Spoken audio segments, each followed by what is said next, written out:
부활의 아침, 여러분들에게 우리 주님의 부활의 빛이 심령 가운데 늘 환하게 비춰주시기를 주님의 이름으로 축복합니다. 성경이 가장 강력하고 심각하게 경고하는 범죄 중에 하나가 살인입니다. 10계명 가운데 하지 말라는 계명하고 하라는 계명이 있는데, 하지 말라고 하는 계명 가운데 첫 번째 계명이 살인하지 말라라는 명령입니다. 이 살인은 여러 가지가 있겠죠. 육체적으로 사람의 생명을 끊는 살인이 있는가 하면 정신적인 살인도 있고요. 또 사람의 명망을 잃어버리게 하는 사회적인 살인도 있습니다. 또 말로도 사람을 얼마든지 죽일 수 있습니다. 근데 성경은 이 형제를 미워하는 것이 이 살인의 시작이다 이렇게 말씀합니다. 또 우리 인류가 가장 먼저 저지른 죄도 살인입니다. 그래서 이 살인이라고 하는 죄는 우리 인류의 보편적인 죄가 되고 말았습니다. 살인하지 말라고 하는 명령은 노아 홍수 이후에 하나님이 노아에게 주신 명령이라고 성경학자들은 이야기를 하는데, 하나님은 왜 사람을 죽여서는 안 되는가 그 이유를 설명합니다. 다른 이유가 아닙니다. 하나님의 형상대로 지음을 받은 것이기 때문에 이 하나님의 형상을 훼손하지 말라, 이런 뜻으로 명백하고 확고하게 살인하지 마라. 그리고 그 생명은 우리 인간이 얻은 것이 아니라 하나님이 주셨기 때문에 하나님을 닮은 특별한 존재로 우리 인간을 만드셨기 때문에 우리 인간의 생명을 함부로 뺏을 수도 없고 훼손할 수도 없다, 이렇게 이야기를 합니다. 그리고 성경은 또 아주 세밀한 부분까지 이 살인에 대한 죄를 규정하고 또 대처 방법들을 적어두고 있는데, 성경은 고의로 사람을 죽인 사람과 실수로 과실치사라고 하죠. 그것까지도 정확하게 구분합니다. 그 이유는 생명의 소중함을 이 명령 내리는 거, 명령을 지키는 것으로만 끝나는 것이 아니라 인간에게 금해야 될 이유, 그리고 일어나서는 안 되는 일이 일어났을 경우에 어떻게 대처해야 되는지에 대해서 말씀하고 있습니다.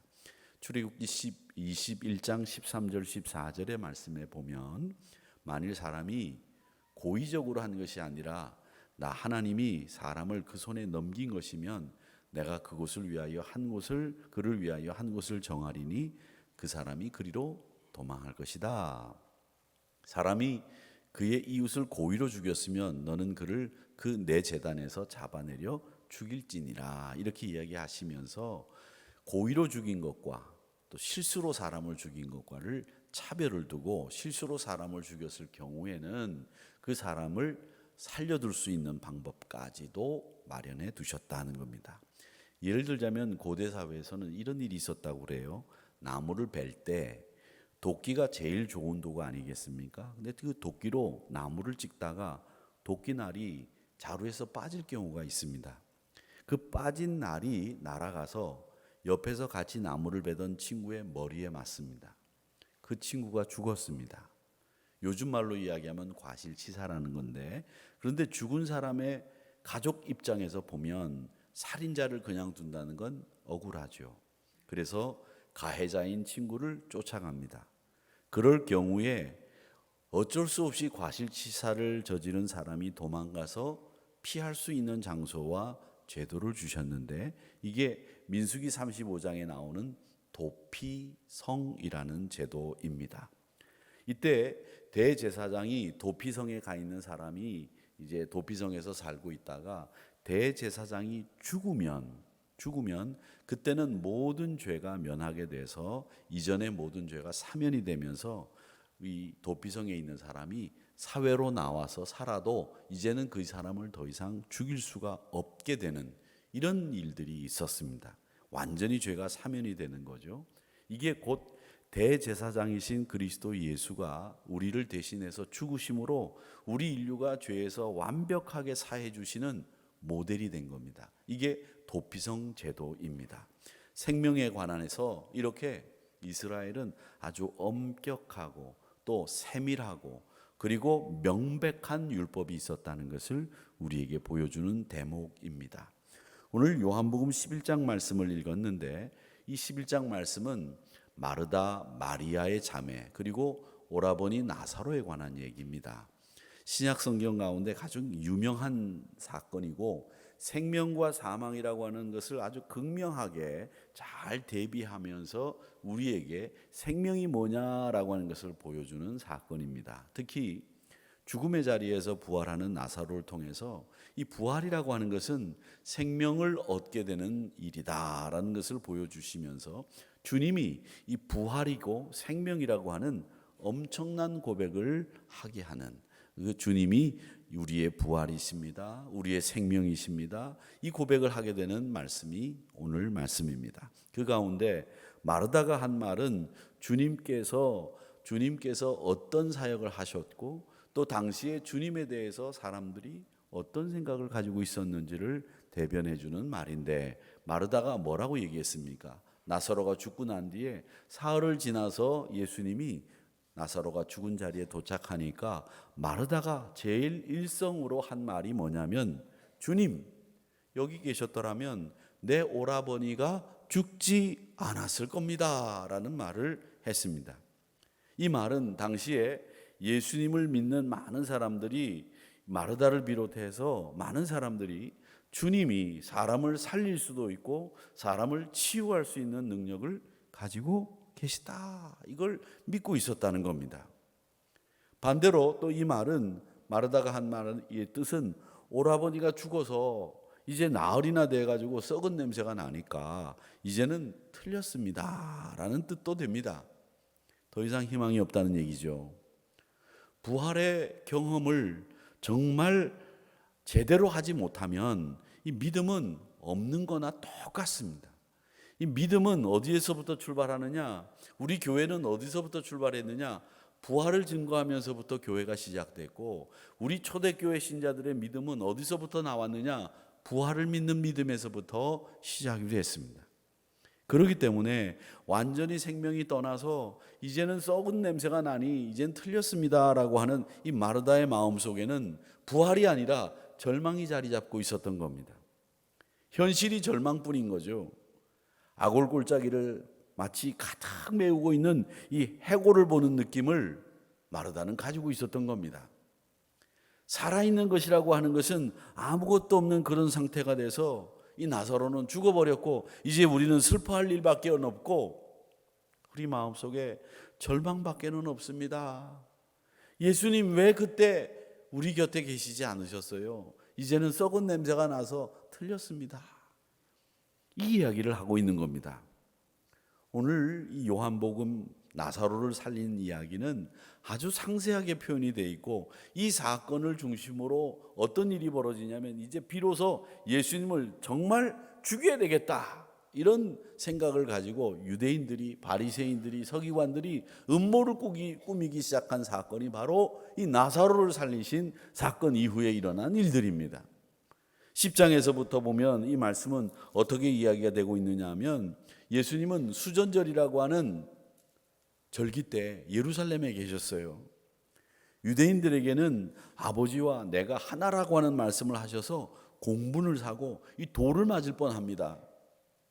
그리고 예수님은 다시 세례 요한이 세례를 베풀었던 요단강으로 이동을 하시죠.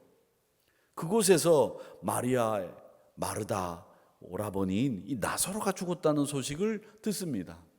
그런데 그 요단강 근처에 갔다가 그 소식을 들었는데 나흘이나 더 지체하시면서 베다니로 가시는 겁니다. 이 베다니는 예루살렘 옆에 있거든요.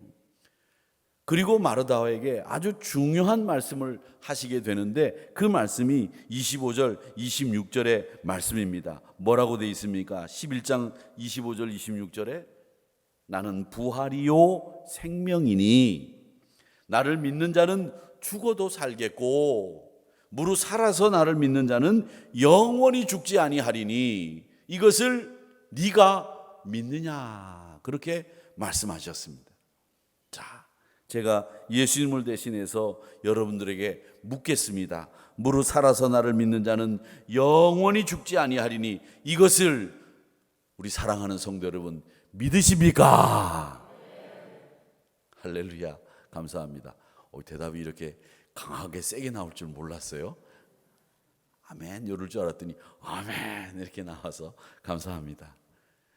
여러분, 이게 우리 신앙의 출발이고 교회의 시작이었습니다.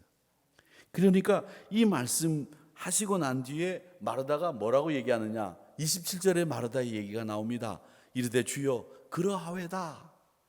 주님이 부활이시고 생명이고 살아서 믿는 자는 영원히 죽지 않는 것을 내가 믿습니다.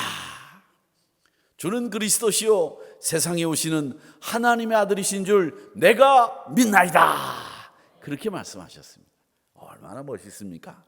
저는 이 마르다는 마리아하고 좀 다르잖아요. 마리아는 그냥 예수님이 오시면 부엌에 가가지고 열심히 음식 준비하고 막 밥도 차리고 김치찌개도 끓이고 막 계란도 후라이하고 막 김도 썰고 막 된장찌개도 끓이는 그런 여자가 마리아라면, 마르다는 가만히 앉아서 예수님 이렇게 뒤를 졸졸졸졸 따라다니면서 예수님이 무슨 말씀하시나 이런 듣는 스타일의 여성이에요. 그러니까 이 만약에 결혼을 한다면 마르다하고 살면 맨날 나가서 밥을 사 먹어야 되는 그런 입장이 될 것이고, 마리아하고 살면은 마리아가 아주 오늘은 김치찌개, 내일은 된장찌개, 그 다음 날은 뭐 비지찌개, 뭐 그 다음 날은 뭐 삼겹살 이렇게 해줄 여자죠.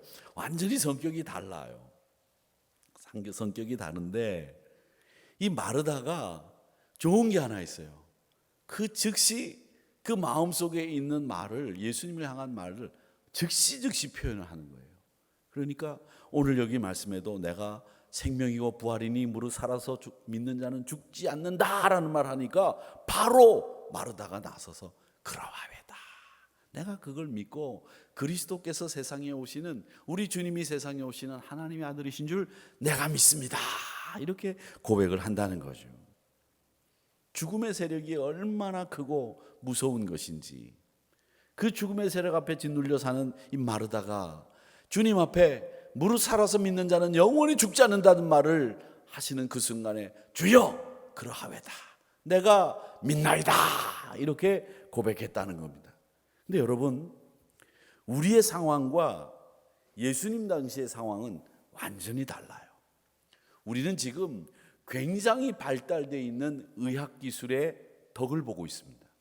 우리는 우리 생명을 유지할 수 있는 많은 방법들을 알고 있어요. 이제는 암은 어떻게 하면 안 걸리고, 어떻게 하면 건강을 유지하고, 또 이런 병에 걸리면 이런 방법이 있고 저런 병에 걸리면 저런 방법이 있다라고 하는 다양한 의학 기술들을 우리는 지금 2023년에 가지고 있어요. 그러나 2000년 전에 고대인들은 속수무책으로 병에 걸리면 그냥 죽을 수밖에 없었습니다. 대부분의 사람들은 간혹 왕이나 귀족들 정도 되는 아주 고귀한 신분을 가지고 있는 몇 사람만 의사의 처치나 의사의 처방이나 진료를 받을 수 있었고, 나머지 사람들은 그냥 병에 걸리면 속수무책으로 죽을 수밖에 없는 상황이었기 때문에 죽음이라고 하는 것에 대한 생각이 지금 우리가 생각하는 것보다 훨씬 더 무섭고 강하고 힘이 센 존재라고 하는 것을 알고 있었고, 또 그들은 이 죽음 앞에 우리보다 훨씬 더 위협스러운 그 두려움을 가지고 있었다는 것을 우리는 알고 봐야 된다는 겁니다. 죽음이라는 것이 얼마나 무서운 건지, 우리가 지금 이렇게 발달된 의학 기술을 가지고 있는 상황에서도 죽음이라고 하는 것에 대해서 두려워하고 있는데, 그 당시 사람들은 말할 것도 없다는 거죠. 손도 쓸 수 없이 죽었다는 거죠. 그런데 그 상황에서 예수님은 마르다에게 나는 부활이다, 나는 생명이다, 나를 믿으면 죽어도 살겠고 살아서 믿는 자는 영원히 죽지 않는다는 선언을 들었음에 그녀는 이 일이 사실은 앞으로 일어날 일이라고 생각을 했습니다. 그런데 예수님이 나사로의 무덤을 막고 있던 돌을 옮겨 놓으라고 하셨을 때 이 마르다는 막아서면서 말했습니다. 주여, 우리 오라버니가 죽은 지가 나흘이 돼서 벌써 썩은 냄새가 나는데 뭐하러 그 냄새를 맡으시려고 돌을 옮기시려고 합니까? 마르다의 이 말은 결국 나는 부활이요 생명이고 나를 믿는 자는 죽어도 살겠고 나를 살아서 믿는 자는 영원히 죽지 않는다라는 이 말씀을 현재 일어날 말씀으로 생각하지 않고 앞으로 일어날 일로 생각했다는 겁니다. 그런 고백이었다는 거죠. 그런데 여러분, 죽음이라고 하는 것은요, 얼마나 무서운 것인지 우리 인간의 모든 가능성을 다 제거해버립니다. 생명이 없는 상태, 생명이 떠난 상태는 어떻게 되느냐? 말씀을 듣지도 못하게 만들고 이미 갖고 있는 여러분의 믿음도 뺏어갈 수 있습니다. 또 믿음을 잘 가지고 있다가도 죽음 앞에서 믿음을 잃어버리는 사람들 저는 많이 봤습니다. 많이 봤어요. 죽음의 세력이 그렇게 힘이 강력한 거예요. 열심히 예수 믿다가 죽음이 눈앞에 딱 다가오는 순간에 엉뚱한 말을 하는 거예요. 그런데 믿음이 없는 것 같아 보이다가도 죽음의 순간에 가서 신앙 고백을 들어보면 이분이 정말 믿음이 있었구나, 이게 깨달아지는, 그리고 느껴지는 분들이 있어요. 소망의 사람이었다, 믿음을 가지고 있었던 사람이다. 사랑하는 성도 여러분, 죽음의 권세 대단합니다. 그 죽음의 권세, 아무리 인간이 의학이 발달하고 우리 인간이 죽음을 이길 수 있는 방법들을 가지고 있다고는 하나, 죽음 앞에서는 누구도 예외 없이 똑같이 균등하게 당할 수밖에 없습니다. 그런데 이 부활이라고 하는 것은 죽음의 권세 앞에 짓눌려 사는 여러분들에게 이제는 죽음에 짓눌려서 살지 않고 생명을 노래하며 살 수 있습니다, 이걸 선언하는 사건이 이 부활이라고 하는 사건입니다. 이 부활이라고 하는 사건이 없으면 우리는 영원히 죽음 앞에서 아무 말도 못하고 그야말로 찍소리 못하고 죽음의 권세 앞에 끌려다니는 신세로 전락했을 겁니다. 그러나 우리는 이제 죽음아, 네가 무엇을 쏠 수 있느냐, 죽음아 네가 이기는 것이 무엇이냐, 이렇게 이야기할 수 있는 우리의 삶이 됐다는 겁니다. 죽음이 쏘는 것 사망이고 죽음 앞에서 결국 끝이 나는 것처럼 보이나 아니다, 나를 살리시니 내가 죽어서도 살고 살아서 믿는 자는 영원히 죽지 않는다라고 하는 것을 믿느냐 했을 때 예, 믿습니다 고백할 수 있는 생명의 자리로 여러분 나오신 줄 믿습니다. 부활은 또 우리의 생각과 우리가 보는 것이 얼마나 제한되어 있는가를 보여줍니다. 여러분, 우리 눈으로 볼 수 있는 것이 얼마나 많습니까? 그런데 우리 눈으로 볼 수 없는 게 더 많습니다. 우리 귀로 들을 수 있는 것이 얼마나 많습니까? 그런데 우리 귀로 들을 수 없는 것이 더 많습니다. 그런데 우리는 이 부활을 경험하기 이전에는 우리의 생각과 우리의 보는 것이 전부인 줄 알아요. 그렇게 살았습니다. 그런데 이 부활을 경험하고 나니까 우리가 보는 것이, 우리가 듣는 것이 전부가 아니고 우리가 못 듣는 것, 우리가 못 보는 것이 더 많다라고 하는 것을 알게 된다는 거죠. 그러니까 이 부활을 경험하게 되면 우리를 제한하고 우리를 속박하고 우리를 운물 안에 살 수 있게 만드는 그 제한되고 속박된 테두리를 벗어나서 새로운 세상을 볼 수 있는 눈을, 시각을, 그리고 귀를 갖게 된다고 하는 겁니다. 죽음의 속박과 죽음의 제한을 뚫고 나설 수 있는 이 힘이 부활의 힘입니다. 여러분, 그러기 때문에 부활을 경험한 사람들은 지금까지 우리가 생각하고 있는 우리의 생각의 테두리, 제한된 틀, 거기서 벗어나서 더 넓은 세상, 더 먼 세상을 바라볼 수 있는 눈을 갖게 된다는 겁니다. 그러니까 여러분, 이제는 여러분의 생각의 틀 안에 갇혀서 부활이라고 하는 놀라운 기적을 경험하지 못하고 사는 어리석은 사람 되지 마시고, 생명이 없는 사람들처럼 살지 마시고, 생명을 가지고 부활을 경험하는 새로운 세상을 바라볼 수 있는 믿음의 눈으로 살아가시기를 주님의 이름으로 축복합니다. 부활은 예수님을 일으키신 생명사건입니다. 그 생명사건을 경험하고 그 생명사건을 믿으시기를 축원합니다. 이건 우리의 슬픔과 우리의 절망을 일시에 제거합니다. 아브라함과 사라의 경우에 불가능하다고 생각했던 아들 이삭이 아브라함의 나이 100세에 태어났습니다. 어떻게 이게 가능합니까? 부활을 경험한 신자들의 눈에는 그것이 가능하다고 믿는 거예요. 왜? 하나님의 능력이 그 생명 안에 있기 때문에. 에스겔 말씀에 보면 마른 뼈의 환상을 에스겔 선지자가 봅니다. 그 골짜기에 마른 뼈들이 가득 차 있습니다. 그 마른 뼈들이 일어나서 뼈가 맞추어지면서 사람이 되면서 힘이 있는 강력한 군대가 되는 놀라운 일들이 벌어지는 것을 에스겔 선지자가 봅니다. 그 사건은 뭐를 얘기하느냐? 우리가 가지고 있는 생각은 마른 뼈를 보면 이건 죽음이다, 이건 끝났다, 여기에는 소망이 없다, 이렇게 생각하지만 하나님은 그 마른 뼈를 통해서 다시 일어나고 회복되고 부흥되는 역사를 에스겔 선지자에게 보여준 거예요.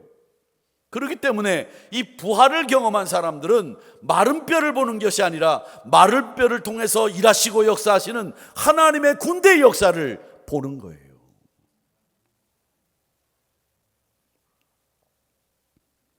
그래서 이 부활은 우리에게 모든 가능성을 열어줍니다. 요한복음 6장 53절에서부터 56절 말씀을 한번 읽어보겠습니다. 같이 읽어보겠습니다. 시작. 예수께서 이르시되 내가 진실로 진실로 너희에게 이르노니 인자의 살을 먹지 아니하고 인자의 피를 마시지 아니하면 너희 속에 생명이 없느니라. 내 살을 먹고 내 피를 마시는 자는 영생을 가졌고 마지막 날에 내가 그를 다시 살리리니 내 살은 참된 양식이요 내 피는 참된 음료로다. 내 살을 먹고 내 피를 마시는 자는 내 안에 거하고 나도 그의 안에 거하나니. 아멘. 요한복음 7장 37절 38절의 말씀에도 누구든지 목마르거든 내게로 와서 마셔라. 나를 믿는 자는 성경의 이름과 같이 그 배에서 생수의 강이 흘러나오리라 하시니, 이렇게 말씀하셨습니다. 우리 부활을 경험하고 부활의 소망을 가지고 있는 성도들은 모든 가능성을 가지고 있다는 겁니다. 그 모든 가능성을 가지고 있다는 말은 뭐냐? 우리가 예수 믿는다는 거예요. 생명의 주님이신 예수를 믿고 의지하는 사람에게는 모든 가능성이 열려 있는 거예요. 예수의 살과 예수의 피를 마시는 것과 같이 내가 예수를 믿고 의지하느냐, 예수를 믿고 의지하지 않고 있느냐, 여기에 따라서 우리의 삶이 달라진다는 거예요. 여러분의 실제적인 힘이 되고 여러분에게 능력이 되고 여러분의 삶의 활력이 되는 것이 뭐냐? 내가 예수를 믿느냐, 예수를 믿지 않느냐, 여기에 차이가 난다는 거죠. 여러분은 생명의 주님을 믿으십니까? 우리가 믿는 주님은 그냥 주님이 아니에요. 생명의 주님. 그렇기 때문에 예수를 믿기 때문에 내 안에 힘이 생기고 내 안에 모든 가능성이 열리는 거예요. 지금 저와 여러분에게 생명을 공급해 주시는 우리 예수님을 믿으시고 부활의 주님을 믿으시기를 주님의 이름으로 축복합니다. 모든 것이 제거되고 모든 것이 막혀있고 모든 것이 답답하게 진행된다고 하더라도 지금 이곳에서, 이런 상황에서 예수 그리스도가 생명 사건을 일으키시는 거예요. 사회와 같이 소금 바다에서도 생명이 사라진 그곳에서도 고기가 뛰놀고 각종 나무와 화초가 꽃을 피울 수 있다고 하는 이 희망을 놓치지 않고 예수님만 바라보고 예수님만 의지할 수 있느냐? 이건 뭐냐? 부활의 주님을 믿느냐? 이걸 묻고 계시는 질문과 똑같은 얘기입니다. 사랑하는 성도 여러분, 여러분 보고 계신 것이 무엇입니까? 여러분 자신에 대해서 어떻게 생각하고 계십니까? 여러분의 삶에 대해서는 여러분 어떤 생각, 어떤 느낌을 갖고 계십니까? 여러분 일상은 지금 어떠십니까? 저는 사람이 어떻게 보느냐에 따라서, 그 사람이 뭘 보고 있느냐에 따라서 그 사람이 달라진다고 생각하는 사람입니다. 또 저는 아는 만큼 보인다고 하는 말을 자주 하는데, 아는 만큼 보입니다. 알면 그 돌이 가지고 있는 역사를 통해서 그 돌이 우리에게 던져주는 교훈을 받지만, 이 돌이 가지고 있는 역사를 모르면 이 돌은 돌에 지나지 않습니다. 그저 힘들고 피곤할 때 털퍼덕 주저앉을 수 있는 돌밖에 안 되는 거죠. 그런 돌만 바라보고 살 거냐, 아니면 그 돌 안에 담겨 있는 역사와 그 돌이 우리에게 주는 교훈을 보고 살 거냐. 이 세상 모든 것이 다 똑같은데 여러분, 돌만 보고 사는 사람들 되지 마십시오. 어리석고 우둔하고 자기가 가지고 있는 갇혀있는 틀 안에서 생각하고 자기가 갇혀있는 그 생각의 틀 안에서 바라보는 것도 한정돼 있고 늘 같은 생각, 늘 같은 생활 방식, 그렇게 다람쥐 쳇바퀴 돌다가 목표하고 바라는 것은 항상 똑같은 목표. 잘 살자, 많이 벌자. 그게 뭐라고? 그렇게 살다가 그렇게 인생을 마감하고 그렇게 끝나는 것이 우리 인생이라면 얼마나 하찮은 인생이 되겠습니까? 여러분, 그래서 예수님이 없는 그 자리는 황무지입니다. 예수님이 계시기 때문에 그 자리가 꽃이 피고 그 자리가 살아나는 자리가 되는 것입니다. 그래서 부활의 주님, 생명의 주님을 믿는 거예요. 모든 것이 넉넉해서 아무 근심과 걱정이 없다고 하더라도 예수님의 생명이 없어진 자리는 광야고 사막입니다. 죽음이고 어두움밖에 없습니다. 사랑하는 성도 여러분, 그런 삶을 살지 마시고 하누리교회가 그런 교회가 되지 않고 생명의 주님을 바라보시기를 축원합니다. 그러기에 우리가 할 수 있는 유일한 일은 생명의 주님을 의지하고 생명의 주님을 바라보고 생명의 주님의 말씀에 순종하는 길임을 잊지 마시기를 축원합니다. 주님이 떠난 자리, 주님이 없는 그 자리가 아니라 주님 제 곁에 계셨더라고 한다면, 지금이라도 주님 역사하신다고 한다면 주님 우리에게 능력을 베풀어 주실 줄 믿습니다. 날마다 기대하시기를 바랍니다.